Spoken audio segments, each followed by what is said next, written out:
Anyway, here we are again. Here we are again. Nice to be back at it. Back at it. Spring is in full swing. I have no notes for anything other than what we are about to talk about. Other than broad beans have formed pods, Dan. The beans are here, and that's your broad bean update for spring. I'm going to start giving them quarterly, I think, because I think next one you'll get is probably when they've all been harvested and have been taken down. Yeah.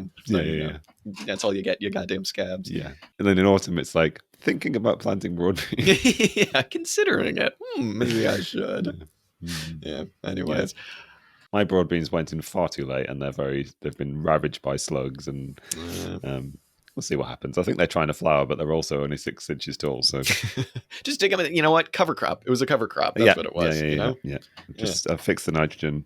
Exactly. I just put some French beans in, and afterwards, should probably plant those really. Yeah, well, welcome back to the gardening podcast. Yes, yeah. I've got loads of seedlings, and I'm just too afraid to put them in the ground because they're just going to be eaten by slugs. But then I get there are some outside that have gotten eaten by slugs, even though they're not in the ground. So exactly. There's no proper way. Yeah. I know. What are you going to do? The people at the allotment are always just like, just put down poison. No, I'm not going to put down poison. And then it was so funny because someone came up to me recently who I said that to, and they were like, oh, looks like you got some aphids on your broad beans. And I was like, yeah, I'm just about to print to the tops or whatever. And they were like, well, I killed them, but you probably wouldn't want to do that. And I was like, okay, geez, like you're on my plot. Yeah. And then I was like, yes, I don't want to do that. Sharing unsolicited allotment advice. I found a ladybug under the guise of being neighborly, Exactly, yeah, just being snide. I found a ladybug and I put it on my plant, and then it proceeded to immediately get attacked by ants who were harvesting the aphids. So I was just like, all right, I'll take you off, put you back. That didn't work. Yes. Yeah, I think one of my housemates may have bought some organic slug pellets, which I didn't even.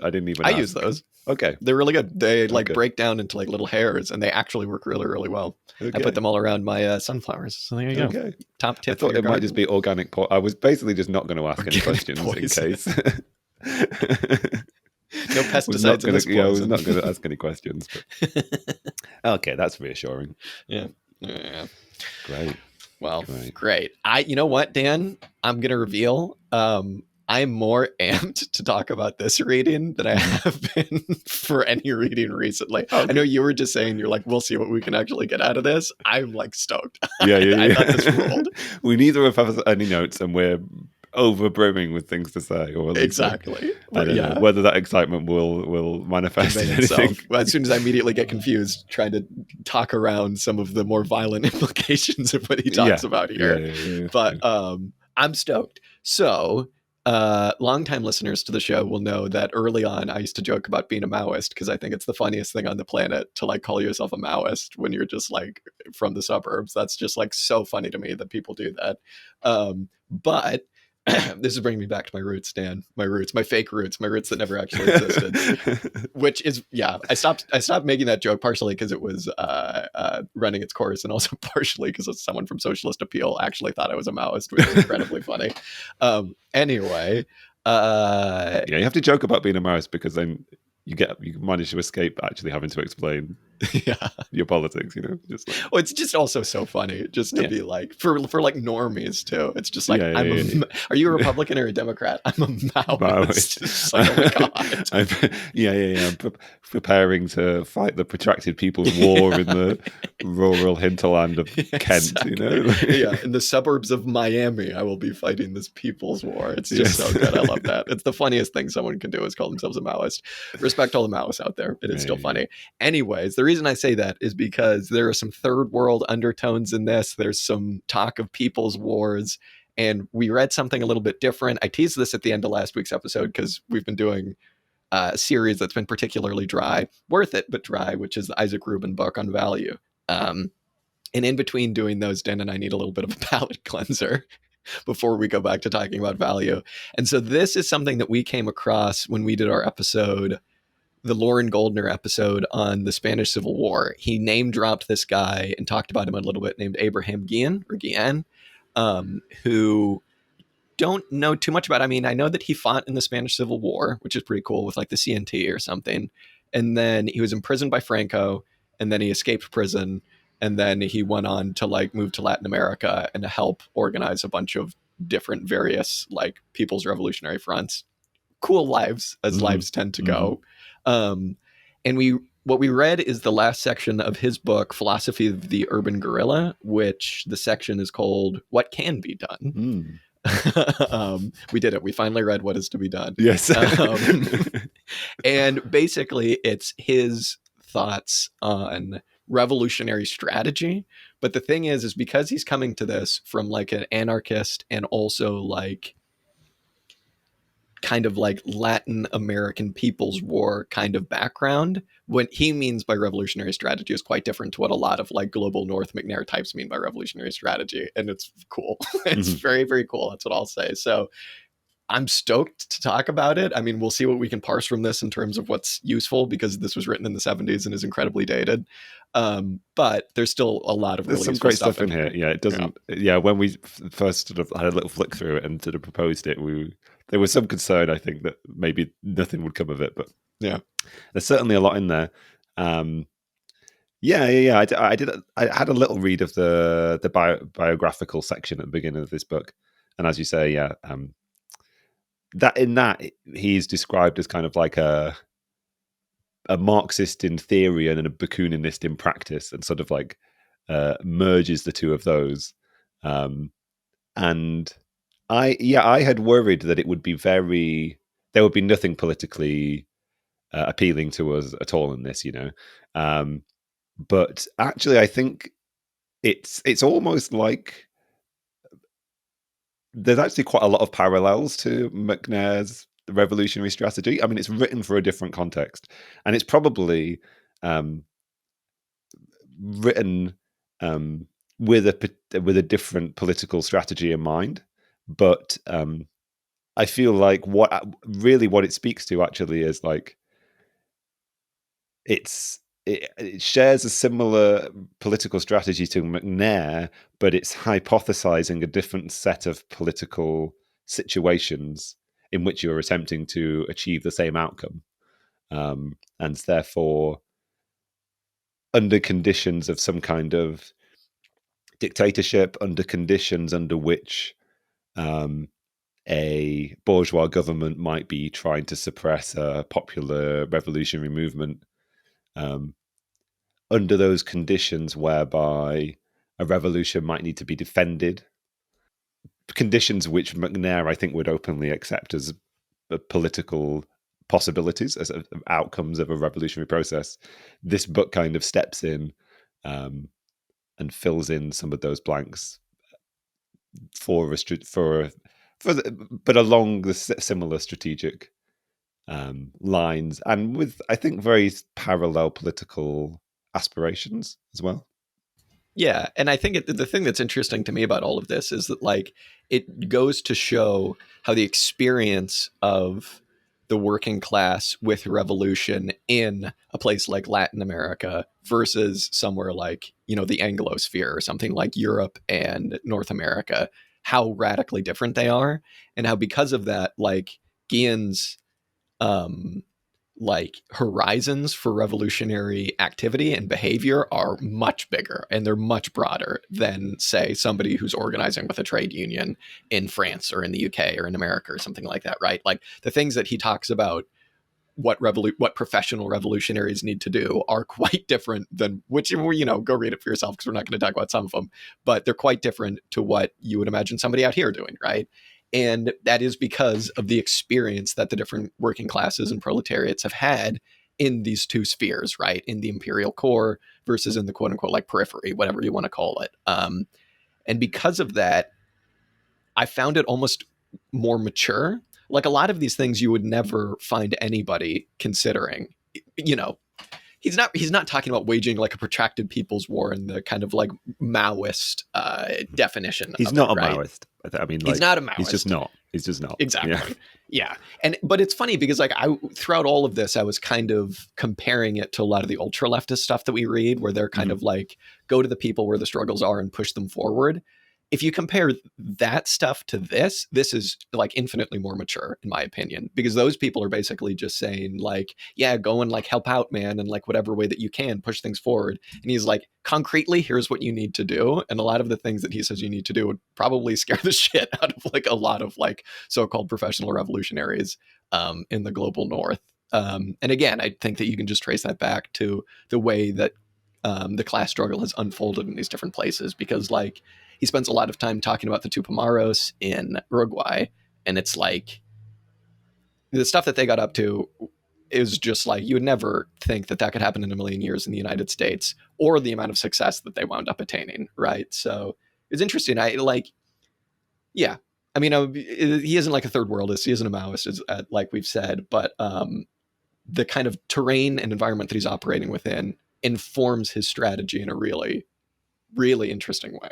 Yeah, it's both informed by the movements that he's encountering, and therefore he's speaking to the efficacy of a particular repertoire that's being deployed, and he sort of critiques it in some ways and champions it in others. But it does carries and condones a acceptance that a violent repertoire is in use, and for him should be in use. So as I say, it's like an engagement with movements that exist, but also it's an engagement with conditions on the ground, and he endorses that set of revolutionary tools predicated on circumstances in Latin America under conditions of broad dictatorship, under conditions of neocolonialism and the influence of American imperialism. What's thrilling about it, because you could approach this and like, okay, here's a book about a guy, he's writing a philosophy for urban guerrilla fighters, like, and the parallel, I guess, to some more bombastic elements of left communism, or like championing insurrection, or you could imagine here's a really utopian, adventurist, sort of like anti-scientific, really sort of like almost Blanquist conception of the heroic guerrilla fighter who's gonna like make revolution, one man, one person war against the junta and the imperial regime or whatever.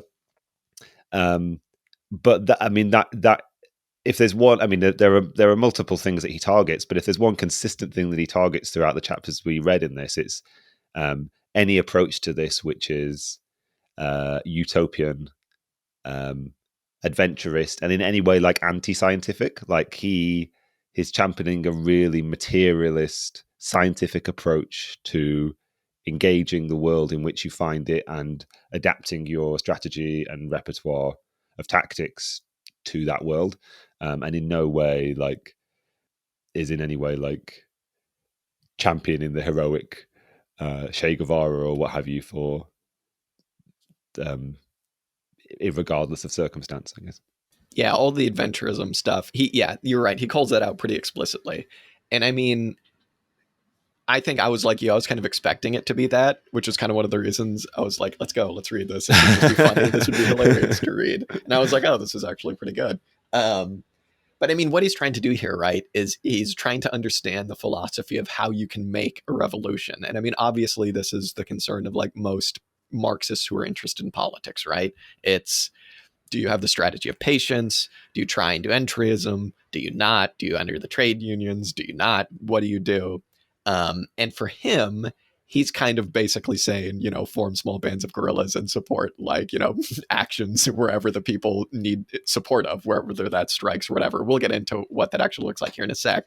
But the main point that he's making, which I think you're right to emphasize, is that revolutions can be made. He's not going to be someone that's like, you just have to wait for the spontaneous action of the workers, but he is saying they can only be made under very specific circumstances. So he kind of he like treads a very interesting line here where he's like, you have to be organized into these groups that are ready to take action. But you kind of need to wait for that action to make sense. because the big line in this, the kind of, if you take one thing away from it, it's him kind of saying that revolution is really just the, what does he say? It's the continuation of politics by violent means, right? So he's saying revolution is politics. It's all politics. So no matter what you do, you need to recognize that.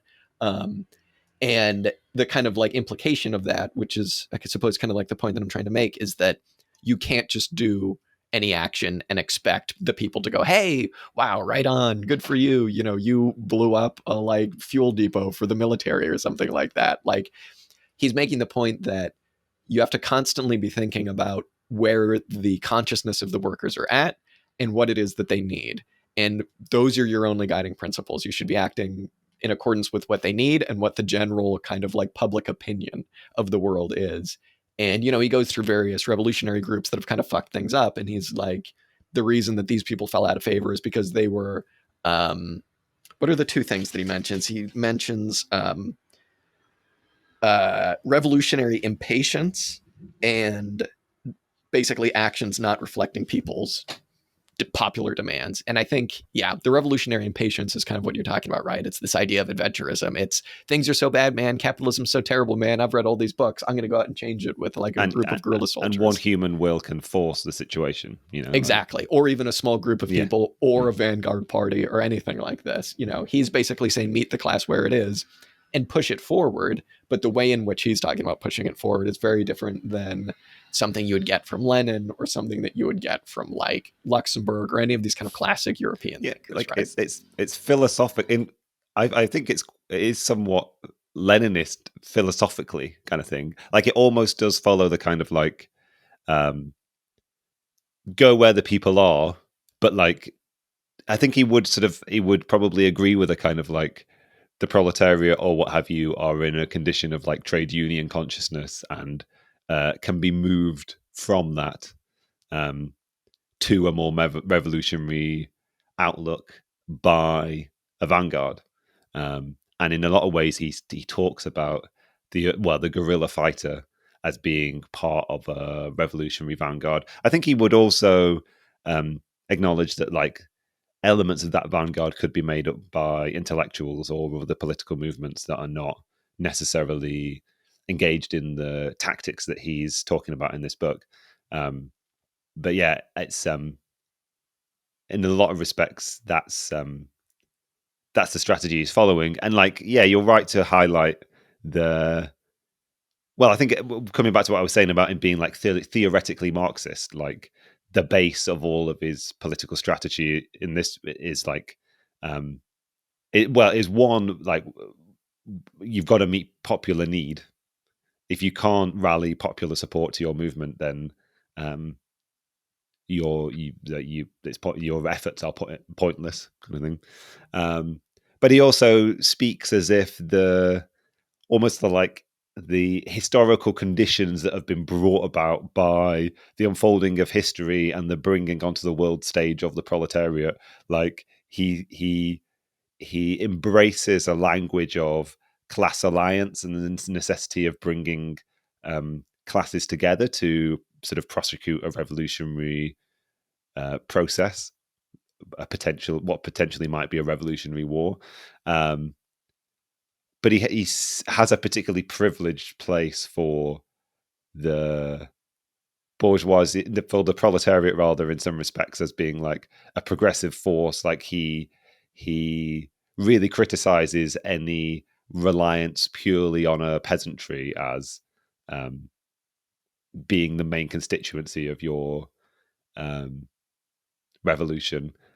And as a result, although he doesn't say that these guerrillas should purely be focused on action in the metropole, in the city, he definitely argues against an idea that like the base of these Latin American resistance movements ought to be in the countryside. He thinks that's a sort of strategic folly, particularly if what you do is cede the city and the proletariat to the rule of the military junta or the local bourgeoisie backed up by international capital. Because although those international forces are not going to benefit the proletariat, they are able to keep them pacified in a lot of respects, it seems, for him. Yeah, the urban kind of element of all of this I thought was really interesting. I mean, because this book is called The Philosophy of the Urban Guerrilla, and he is like, you need to be prosecuting your revolutionary war in the cities. That's the domain of the working class. That's the domain of, the people whose hearts and minds you're trying to win over. And a lot of this is him going through like concrete advice for trying to do this, about like, don't all live together, because as soon as one of you gets arrested, everybody gets arrested. Different advice on like arms manufacture, which we don't need to go into. But I think one thing you touched on that I would like to go back on before we get into kind of some of his concrete advice and stuff is that I think it's pretty clear that he does have a pretty, like, this guy did come from like anarchist struggles, you know what I mean? And I think that is kind of to his credit, because through his experience in the Civil War and the revolution in Spain, and his experience with the various communist parties of Latin America, right? Like, he is very suspicious of kind of these parties that have slowly become subsumed into the rule of capital, whether they call themselves communist or social democrat or anything like that. But I think also, like, the way that he talks about, whatever we want to call it, like the vanguard or the guerrilla group or, your revolutionary action committee or whatever, like, it's interesting because on one hand, he is kind of maybe saying they can push things forward. But like you were saying, but I kind of read his philosophy on this relationship between the like quote unquote vanguard and the normal human working class person as like, what they're actually doing is allowing for the flourishing of revolutionary potential that always exists there. And it's kind of a like ripping away the fetters that stop this stuff, right? So he's like, support strikes for the trade unions, but never support the trade unions themselves. And he goes into various examples of how this has been done successfully. And so, yeah, it's interesting. I think that that's kind of where you can see his kind of anarchist roots, maybe, if he does have anarchist roots, like pushing through a little bit, because he is very much like, this potential exists. People can handle this on their own, but what you need to do is build momentum, build support for your ideas, and eventually people will kind of do it themselves. Because there's a section where he's like, there are two revolutions. There's the one where you impose yourself as like a parallel power, right? And then there's the revolution where you build the capacities of working people themselves. And he talks about, despite all the work that he did with the Tupamaros in Uruguay, like, he says that unfortunately they have become a like parallel power where people assume that they exist apart from the working class and that they aren't an organization that builds working class momentum on its own. And yeah, it's interesting. That's just one of our bugbears on the show, right? Is like various ways of understanding the relationship between organizing groups and like, workers, I guess. So it's a good take. I appreciated it. I think it's yeah. I like that we've hit upon that tension, I guess, because I think it's an important one that just like resounds through a lot of discussion by Marxists and anarchists, and I feel like in this book he sort of falls on both sides of it in some respects. Like, I feel like it. Maybe you just have to say that it is both the case that there is revolutionary potential in the masses, and there is a potentially necessary role for a vanguard of some sort to influence that process, and both are essential, and maybe or potentially essential, and depending on where you place your emphasis, sort of depends. I feel like you could decide that it's sort of the highest revolutionary virtue to say that, okay, everything comes from the working class, and there is no place for the intellectual or the professional revolutionary or the urban guerrilla or what have you. But also we have to accept, I think, that as Marxists, whether we're under conditions of attempting to organize a small political party under unopportune political circumstances in a developed Western country or anywhere in the world today, I guess, or whether we're in his conditions that he's described at some points in this book, where he's envisaging a very small, singular guerrilla group in a Latin American country or somewhere else in the developing world where they have very little support from the populace, few relationships with them. And he thinks there's a place where you can start from there. It's still it's not the sort of quietism of waiting for the insurrection and then deciding you're going to intervene. He is in favor of building organization. And maybe it's just the same as building a small sort of Marxist party on the lines of sort of McNair's revolutionary strategy or any other. But he's just applying a similar strategy of starting from very small scale, humble beginnings, developing an approach, a sort of strategy of patience, which he's applying to a different set of circumstances. But it's the same kind of thing, I think, of like, and then working out how do you, as a revolutionary, under any circumstances, read the situation, read the physical and the sociological terrain, and work out how to intervene, I guess. And for some, like non-Marxists and for some Marxists, that effort at intervening at all might be considered to be nefarious. But I think there is the other side of the spectrum. You could see it as a necessary and virtuous revolutionary activity, and I think we just have to accept that there is a tension there.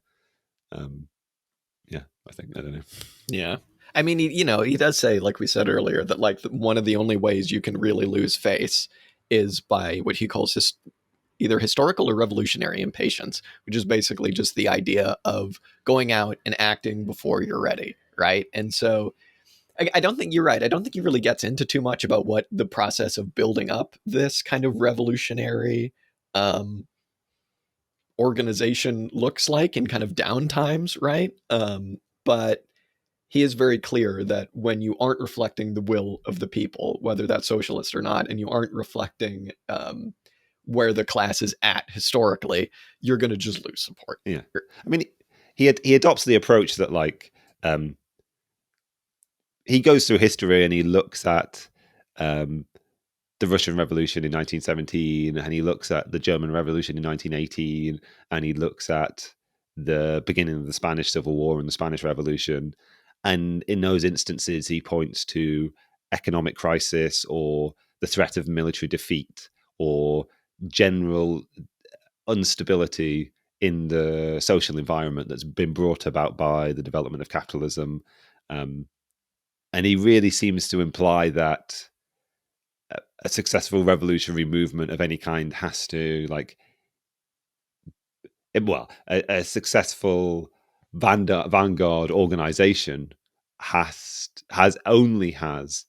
potential to influence circumstances under broader conditions of crisis, let's say, of some kind of crisis in the regime. And he talks about like political corruption or just a general like losing of popular faith with the system, so like it doesn't necessarily have to be World War III or whatever, but you do have to hinge off some kind of popular discontent, and in some ways leverage it, and you leverage it by lending support to whatever that movement is.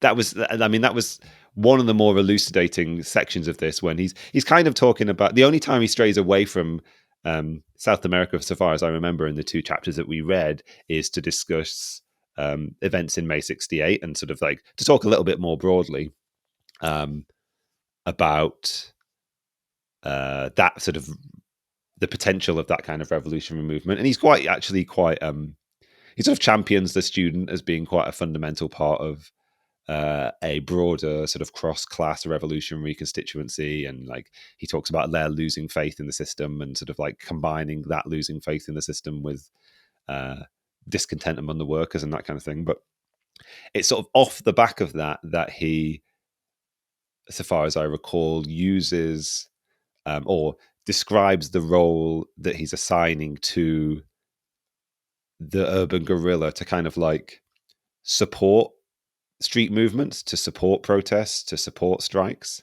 and to kind of protect them almost, because like as a revolutionary practice in and of itself, as a strategy for the guerrilla fighter who he is talking to in this book, he really distances himself from a strategy of like barricade and seizing ground. Like he talks very much about like a strategy that's minded toward time over space. You know, like they're trying to outlast the opponent rather than to seize territory as you might do if you were in a conventional war where the sides were equally matched, kind of thing.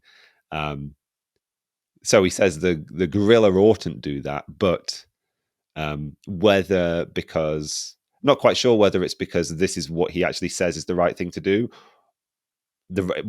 Rather, I don't know whether he's saying that it's the correct strategy for popular street movements to be in the streets, seize ground in the metropole, barricades, the like. But he's saying sort of this is what they are going to do. How do we support that? And so the role he proposes is sort of like harrying state forces so they're unable to like crush these popular movements, I guess. So it's very much like a strategy that's tied into supporting not even just the workers per se, but like whoever it is that whatever alliance of class forces can be said to be on the side of liberation. How are revolutionaries to aid that process? And yeah, we can get into some of the things he says about like what they should and shouldn't do when they're doing that, because I feel like there might be some people might have some objections when they read this book and look at some of the things he implies. I don't mean violent per se. I sort of just mean like almost like what he talks about is kind of like hiding your true politics kind of thing. Like there are points in this where he sort of talks about adopting like nationalist guys rather than. I think that's like a whole other kettle of fish. I think we should touch on some of the things that you brought up, just because like the stuff that he mentioned about time versus space, I thought was really pertinent to now. Because I mean, if like when I was reading this, I was thinking about like there is like a student Palestine solidarity encampment at a university around here, right? And it's actually kind of funny because I was just talking to them, and this is in the wake of like all of the, you know, police brutality in America and just like cops going in and just kicking the shit out of people using like fascist mobs to do that for them. And I was just talking with the people here in the UK, and they're just, I was like, has anybody been hassling you? And they're just like, no. Everyone's been very supportive. And I was like, oh, that's nice. That's cool. Mm-hmm.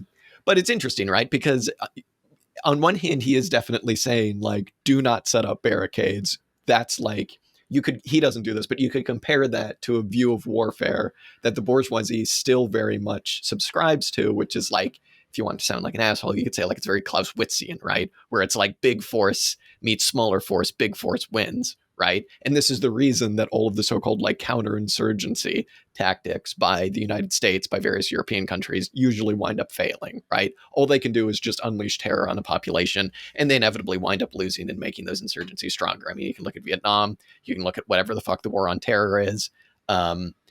But it's interesting because he here is saying, like, don't fall victim to that view of warfare. Don't fall victim to that view of revolution where we all want to LARP the Paris Commune, right? What he's saying is you need to be very mobile and you need to be willing to give up space so that, you know, this is like, when you think about guerrilla actions, this is kind of like classic stuff. He's like, you know, you want to make yourself known in one action on this end of town. And then when they go over there, you want other people to go over to the other end of town. So the cops are running around and they can't handle it. But the reason that they can't handle it is because of this idea of counterinsurgency and of warfare that the ruling class has, which is generally trying to just put more force against a smaller force, and they'll win. And he's, you know, he says like, if you do the going to the hills or whatever, you're going to lose because like they'll just show up and shell you or drop bombs on you. And so, you know, he makes some really interesting points about how the geography of the urban environment actually doesn't quite allow them to do things like that. And you can use that to your advantage. I'm not a military strategist. I don't really know anything about fighting on the streets, but I did think that his idea about like patience when it comes to these actions is really important in this time versus space thing, because his whole point, right, is that you're not thinking about tactical success. You're not thinking about, okay, as soon as we, I don't know, burn down this police precinct or do this or do something like that, then we'll get a lot of people on our side. His whole point is that you need to be not thinking about tactical success and be thinking about winning over the people, right? Mm-hmm. And that might not look like what you want it to look like. That might just look like showing up and looking tough at like a rally or something like that, right? So, it's interesting. I mean, again, this gets into his whole idea of like revolutionary activity is a continuation of politics, right? And that's exactly what it is, because, he makes this point that there's this link between every action that you undertake being political, whether you like it to or not. So you really need to be considering what the political consequences of your actions are going to be. Because in the end, the only thing that matters isn't your action. It's what your action means to the working class and how many more people you can get on board. And I mean, whether or not you want to apply that to like a guerrilla group operating in like Cicero, Chicago or something like that, like you can apply that to anything. You can apply that to like any amount of political organizing. I mean, talk about the Palestine Solidarity people around here. Like there are some various socialist groups who went around trying to sell newspapers, and the like 19-year-olds who were there, like who were up all night, on the university campus were just like, what? Like, what is this? It's like, you're not winning over people by engaging in this action that you see as like a tactical success. I sold these people so many newspapers, they're going to go home and read these. What would actually count for something is like showing up and staying there with them, right? And like, the last thing I'll say on that is just like how interesting, to tie back to what I was saying first, is like to tie it back to the Palestine encampments in the United States. Because going through this, I was like, well, what would it look like to actually support these groups? And the first thing I thought was showing up and kicking ass whenever, police or fascist mobs try to take them down. But then I kind of kept reading, and it's like, I don't think that actually is what he's saying. He would probably be saying, try to advise these people to put their energies like in a place where they're not necessarily barricading up places where they're inevitably going to get swept away. Although on the other hand, like you're saying, he is kind of saying that is just going to happen. So I'm not sure that's the case. I think what he's perhaps saying is like, it's the role of the urban guerrilla to make it impossible for the state to sweep them away, kind of thing. Like the I guess like repressive police or army actions require a certain set of circumstances, right? They require the ability to deploy greater force. They require the ability to sort of like have a safe like rear guard space to like rally forces and deploy people and keep arrested people. And like if you have a body of people engaged in a sort of like military action behind the backs, harrying the rear of sort of state forces in some way, you can then aid political either like street movements or workers movements in, because you could like a similar case could be like occupying a factory, right? Like like defending an occupation or what have you. Yeah. Can I ask you a question about that? Yeah. How maybe this is the big question. How pertinent do you think this is to somewhere like the United Kingdom or to the United States? Mm-hmm. Because the obvious question is, I mean, the obvious idea is that like, even though the countries that he's talking about in Latin America are reinforced by American imperialism, there's still a certain amount of maneuverability available in places like that, geographically as well as socially. That, I suppose the question is that feasible in the global north? You know what I mean? I don't know. I mean, I think it's a collection of tactics which don't have application under current political circumstance. Well, there might be a loose version of it, right? There might be a version of it which is groups. I think of groups in America who who either like black bloc groups or people who attend protests bearing arms to defend against like right-wing militias that might attack them, kind of thing. Because there are conditions whereby, I mean, the pro-Palestine protests on campus is in America are a good example, but there have been a great many examples, I think, whereby the police have just like retreated and left it to, as you say, like fascist mobs or sort of like gangs of Proud Boys or whatever to fulfill the role of deploying violence against protest movements. And there might be a role in defending protest movements like that.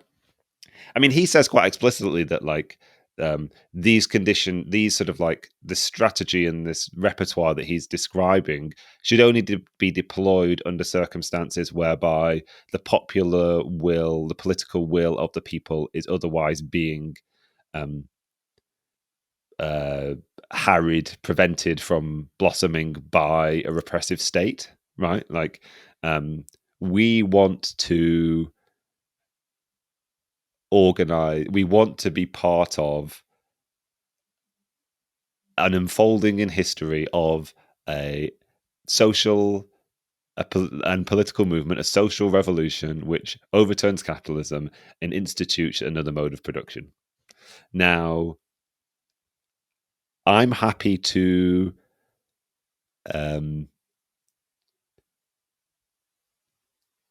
sort of recognize the possibility and condone a political strategy which is minded toward doing that in a peaceful and democratic way, right? Like there might be a process of building sort of overwhelming consent in a populace for that political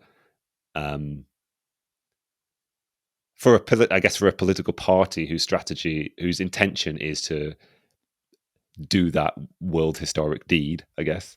And if there are no counter-revolutionary forces that impede that will, then so be it. There you have your peaceful and democratic revolution.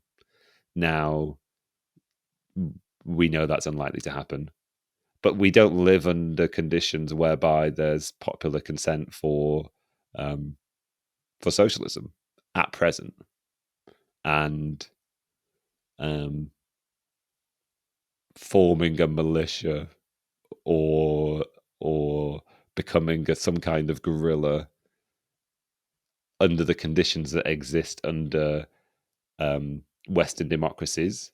And I fully admit that democracy is under attack in a lot of places, and democratic rights and sort of fundamental human rights are under attack by states. So we might be moving into conditions of something that might be more recognizable as totalitarian governance, but that's not where we're at the moment. Nor are we in the position where there is consent for social revolution on a massive scale. Like he repeatedly uses this figure of 80%. He thinks like 80% of the population. And he does it over and over and over again. And I was like, because I was like, I read like the Bolsheviks only managed to come to power, I think, because of like just general apathy.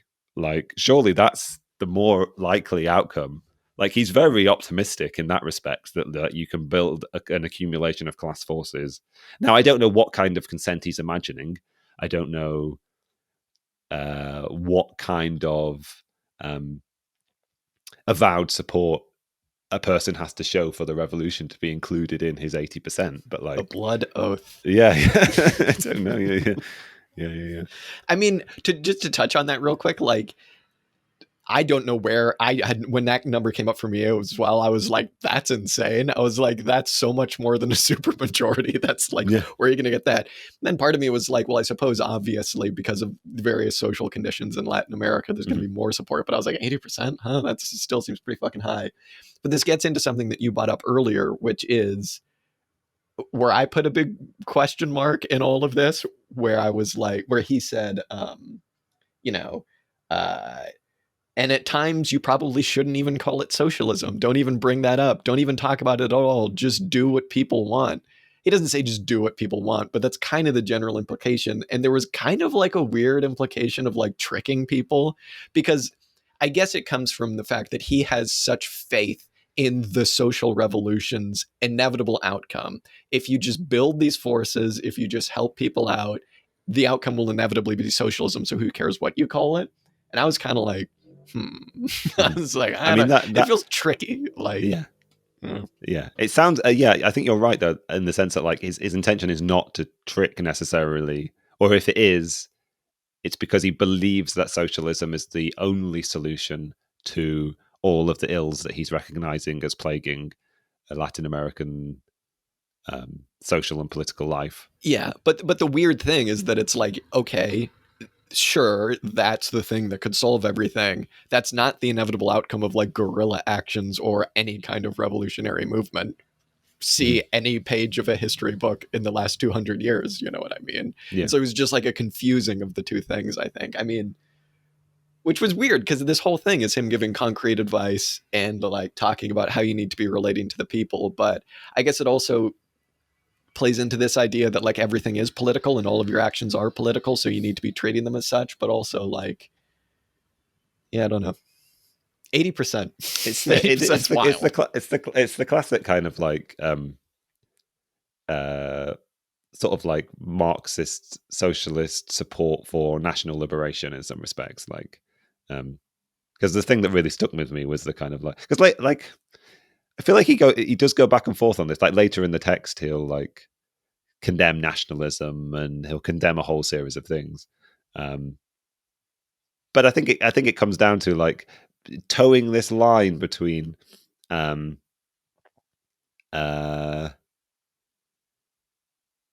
like not directly supporting some particular strategy but not standing in its way at the same time, because there are points in this like he criticizes certain movements in Latin America. Like the broader criticism is not like allying with and working towards supporting popular will, but then when he actually digs into it, one of the things he's proposing is like building.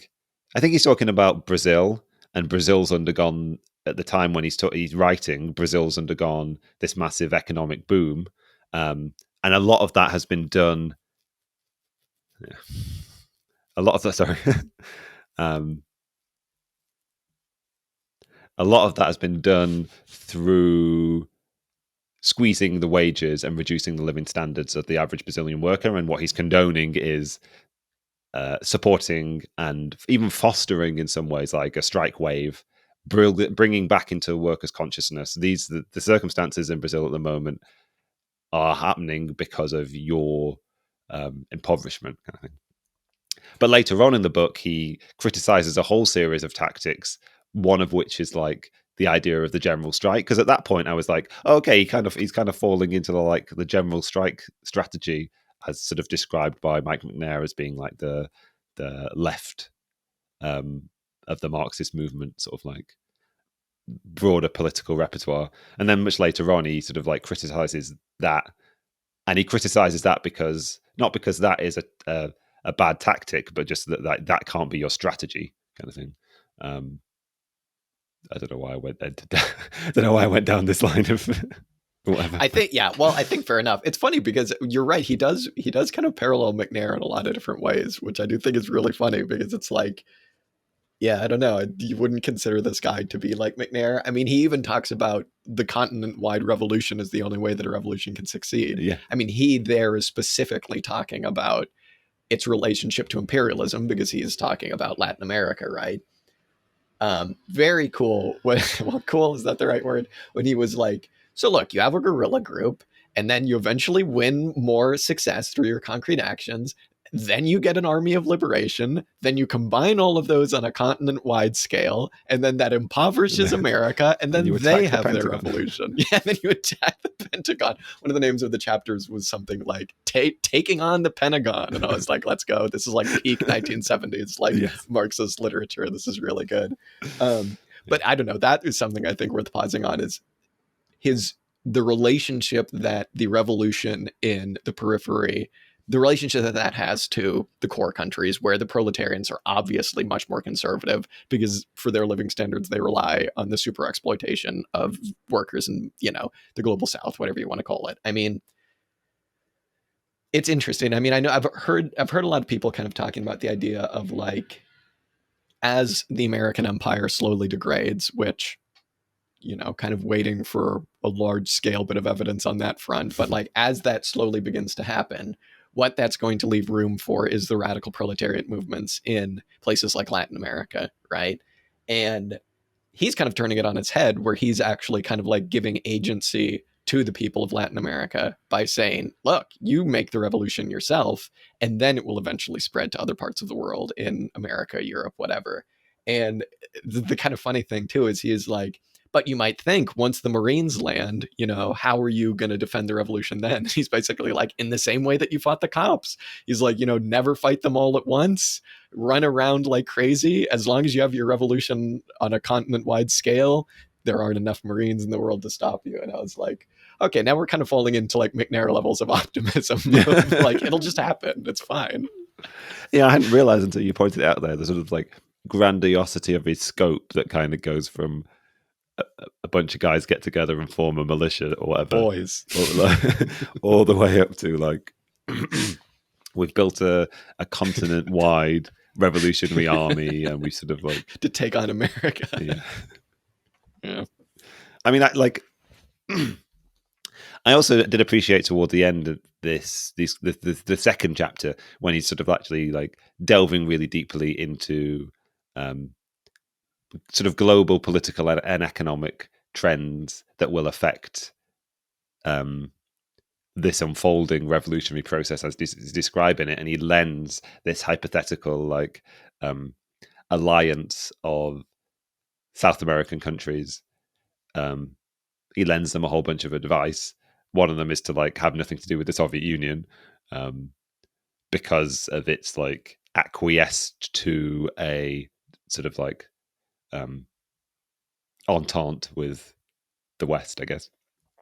I also like the necessity of him. He's describing the necessity of like combining economies, because like none of these countries are capable of like running an autarkic economy. He said some really poignant things about like South American countries having their economies monopolized by the production of one core resource, which I thought was really interesting vis-a-vis like Venezuela's fortunes sort of rising and falling with the global commodity price of oil.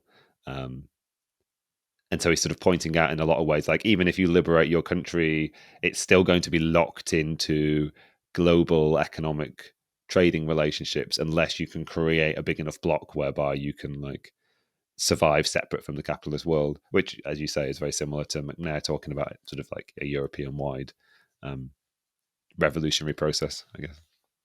Yeah. I mean, I think, yeah, I don't know. So for all of this text, I mean, I would actually suggest people go read it for a couple of reasons. I think mainly, well, a lot of the stuff that he talks about concrete actions, we're not going to talk about on here. So go read it because it's really interesting. The ways in which he discusses using revolutionary violence. But what's more interesting is the way that you don't use it, right? Like he basically says in some cases, the same action can be done at two different points, and one can lose you massive, street cred with the working class. And at a different point, it can, make you hugely popular and successful. But I think that this is just a really interesting take on revolution in terms of how mature it is, because it is like he's accepting the thing that no Marxist does, which is revolutions are really gnarly and they're actually quite bad, in fact. Mm-hmm. And you're going to want to like minimize this amount of time and not fetishize it. And if you actually want to be a quote unquote professional revolutionary, it's going to be pretty heavy and pretty hairy. And like, maybe don't look forward to that as much as you might want to, because it is pretty gnarly. But yeah, I don't know. Just to say that does speak to his maturity, I think, about being able to talk about these things and their necessity while still being like, hold your horses, Yeah. I mean, it raises a question which we're not really in a position to answer now, which is if some aspect of this revolutionary action strays into an acceptance of a certain repertoire that includes violent means, is it possible for you to sort of prevent, for those people engaged in that organization, no matter how high-minded their initial intentions are, is it possible for them to prevent the misuse of that violence? Because he sets very strict conditions for what's productive and what isn't, and what kinds of actions and what kind of motivations for actions, because that's even more important. I think it's a strategic benefit of certain things, and also the sort of moral motivations for certain things. He seems to think that you can maintain a certain degree of revolutionary discipline, a lot of which seems to be predicated on how you structure your organizations and how they function. But it is a question that we've broached many times. Like how can you maintain a certain degree of strategic coherence? I suppose. Like how can you maintain? I mean, we've talked about this in terms of like traditional Second International Communist parties and sort of like how they like lost a degree of strategic mindedness when as resulted in the sort of like the breakdown of the Second International at the outbreak of the First World War, right? Like that sort of like level of the systemic organization, which sort of like keeps it strategically coherent, is lost, kind of thing. He proposes all sorts of ways in which you organize your guerrilla band to sort of like forestall some of that or to prevent all of that.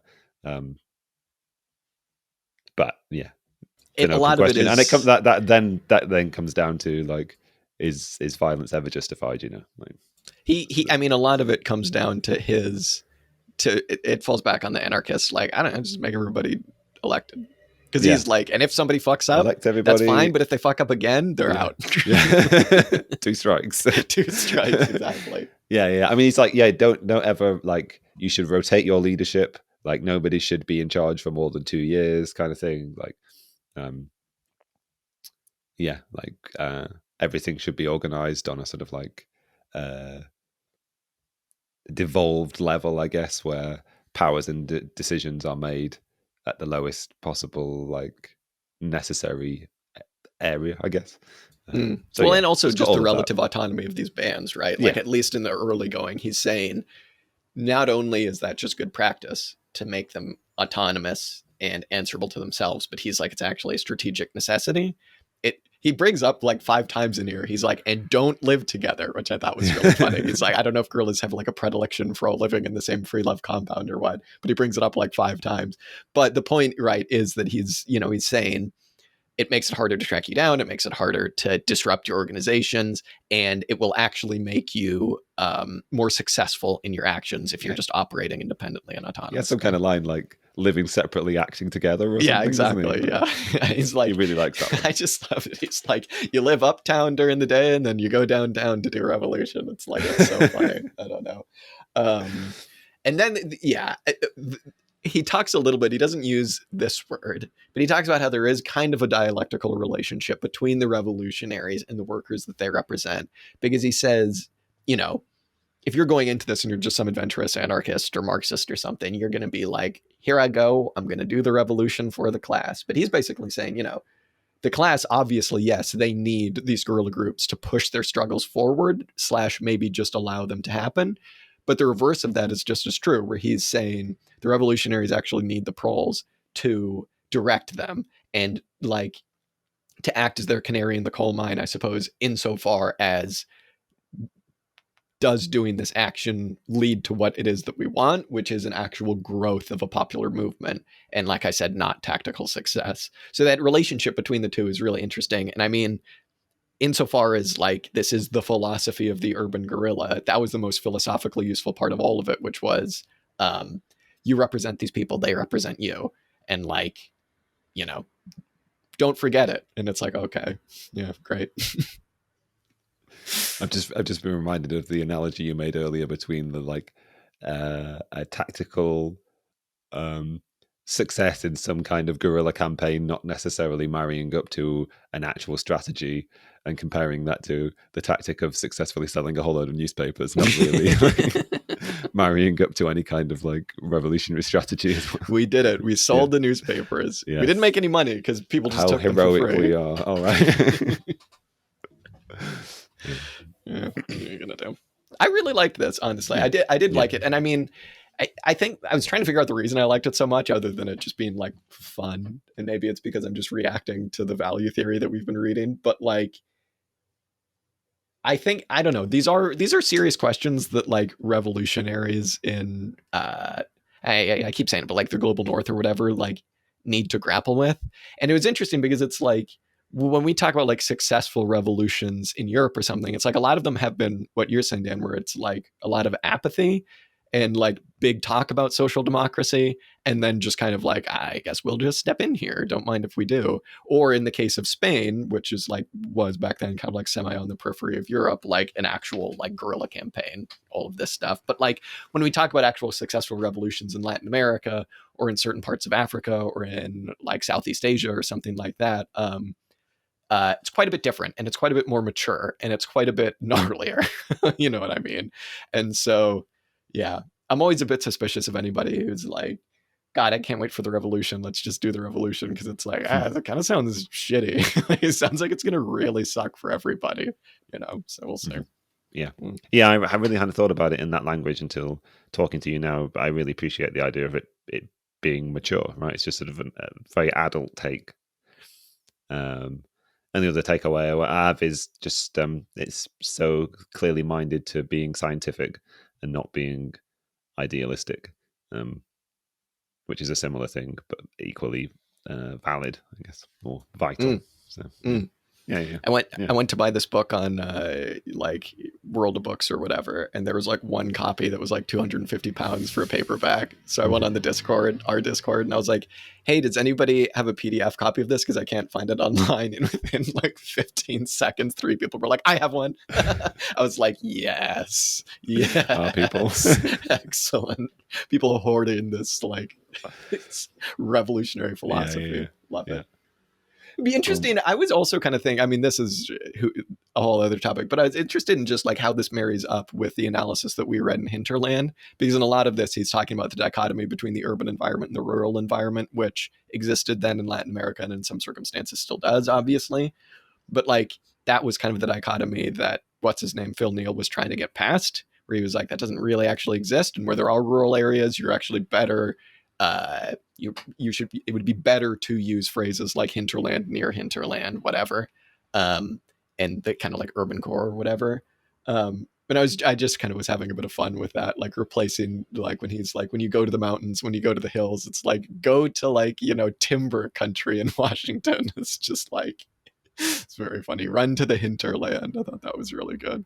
I don't know. We'll see. It would be interesting to live long enough to see how a revolution, successful or not, plays out in the United States, because just like everything I would imagine that takes place in the United States, it's going to be very stupid. Well, here's to a successful and stupid revolution. Exactly. That's what we want. All right. Well, thank you very much, everybody. Hopefully this didn't get us put on any more lists. I would recommend people read this because it was really refreshing, especially if you're like a capital M Marxist. I hold up my nose at anarchists because this was cool. So, yeah. I like cool Yeah, readings. Marxists so often struggle to be cool. So. Exactly. Yeah. Oh dear. Yeah. All right. Yeah. It's been great. And been great. Yeah, thank you to said members of the Discord for facilitating our reading. Yeah, thank you once again, Jack. Thank you, Dan. We'll see everybody later. Bye.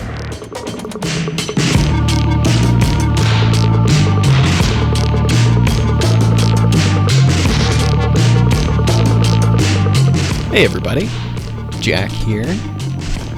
Thank you so much for listening to this week's episode.